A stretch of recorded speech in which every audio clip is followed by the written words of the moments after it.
Devin Nicholson here from The Hannibal TV, and I'm with Greg Oliver, who is the producer of Slam Wrestling, which is, I believe, is the #1 pro wrestling news website in Canada, would you say? I think so. I mean, who else is there? There's not really anyone else, and they actually publish a lot of Sun Media articles, so it's very reputable. Well, we're Post Media now, because you know the Post Media bought Sun Media. It's all conglomerate stuff. But yeah, I have access to a lot of content. And you've also been an author of numerous books, including The Heels, which I've personally read. I've also glanced through the Slam Wrestling book, which is a combination of a lot of Slam Wrestling articles from over the years. But what other books have you written about wrestling? There was 4 books in the Hall of Fame series. I did The Canadians, which was on my own, and then I found a tag team partner in Steven Johnson, and we did the tag teams, we did the heels, and then we did one called Heroes and Icons, which is basically the good guys. And we have to use the word icon because some guys like The Undertaker aren't, you know, they sort of fit in between there, right? Or CM Punk even. They're anti-heroes. It's a little bit different. Then we did a book on Chris Benoit. It was the first one that came out after the horrible stuff of June 2007. And I worked with 4 other guys on that, Steven Johnson and Heath McCoy from Calgary, and then Irv Muchnick, who lives down in California and is great at muckraking. So I've done some research into that on my own. I am going to read your book because next year is the 10th anniversary of that murder, and we're going to be doing some interviews with some people that were related to that murder on the Hannibal TV next year. But in your opinion, what actually happened with his mind? Because it seems like it was a combination of a lot of things. There was the concussion issues. Obviously, he was on a lot of steroids and other drugs. But in your opinion, what actually happened there? Well, what was really unique in my situation, and I got a fair amount of press out of it just because of it, is when Eddie Guerrero died, I emailed Chris, who I'd known for many years, right? I'd been writing about wrestling since 1985 and knew about him and obviously followed his career in Calgary, and then did a big long interview with him and got to WCW because I was all excited because, you know, this is a guy who'd been to Japan, this and that. So we'd kept in touch over the years a little bit. I can't say we were great friends or whatever, but, you know, Eddie Guerrero died. I knew they were good friends. I sent him an email and he sent back, and then we sort of kept in touch a little bit. And he talked about how Eddie had died and Nancy had bought him a journal, you know, a diary, a place to write down his thoughts, and how difficult he was having a time just trying to deal with his own emotions. And it was all laid out there, right there in this email. And there was a couple like that. And it was an interesting insight into Chris Benoit. And so when we broke up the book, the events happened in June and the book was done by August and on the shelves by the end of September, which is a really fast time in publishing. So I did the stuff about Chris Benoit and that aspect, but I also insisted there was a chapter on Nancy, you know, and her wrestling career, because we used to love to watch her strut.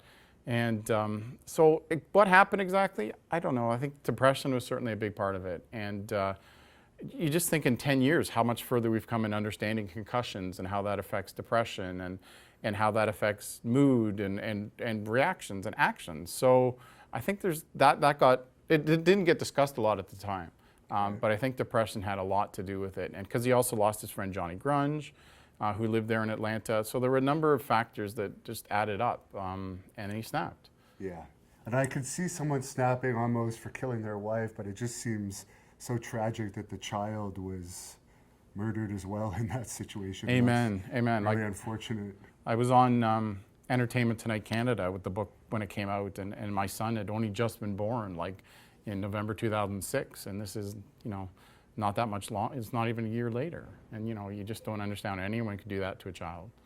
Just it's mind-boggling. And like everybody said, Benoit just seemed like a nice guy. Everybody knew him. So, but yeah, all the conspiracy theory stuff that's been out there is just ridiculous bunk. One thing I always found interesting about Chris Benoit, because he was back there at the time I was getting WWE tryouts, was he followed the current Stampede wrestling scene. Oh yeah. So I always found that interesting about him, that a big star wanted to know about Tiger Khan and knew everybody, Johnny Devine and all those guys. He knew everything that was going on. So he was always nice, but it was just terrible what happened.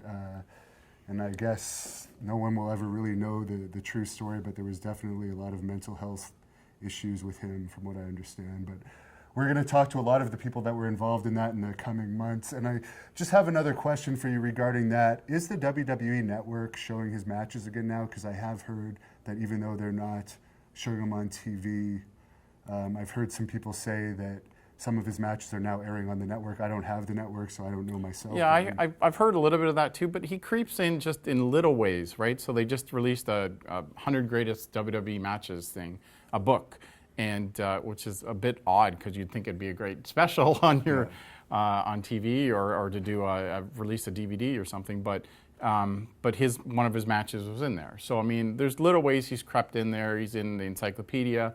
Obviously, they make no reference to what happened, but he hasn't been totally forgotten in the current WWE regime. And where could people find your book on Chris Benoit and the tragedy that happened?